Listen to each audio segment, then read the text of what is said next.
Maine Mendoza may nakakapangilabot na inamin sa mapait na sinapit kay Vic Soto kaya ito nabuntis.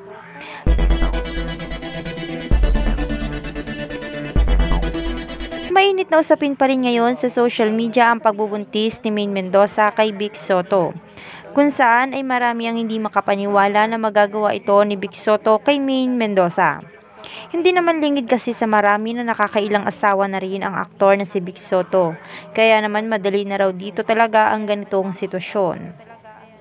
Isang balita naman ngayon ang kumakalat online sa totoong nangyari kay Maine Mendoza kaya ito nabuntis. Sa isang pahayagang lumabas, ang balita ay umano'y pinagsamantalahan pala ni Vic Soto si Maine kaya nagbunga ito. Hindi raw talaga ginusto ni Maine Mendoza ang pagbubuntis, ngayon bunga raw ito ng isang mapagsamantala. Hindi raw matanggap ni Arjo ang nangyaring ito kay Maine kaya ito nakipaghiwalay dito. Hindi raw totoo na nakabuntis ito ng ibang babae dahil tanging si Maine lang daw ang kanyang minahal.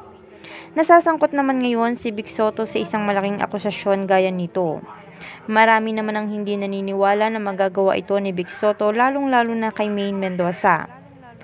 Marami lang daw talaga ang gustong manira sa magandang imahe ni Vic Soto ngayon, lalo na raw ngayon at nasasangkot ito sa iba't ibang issue gaya nito.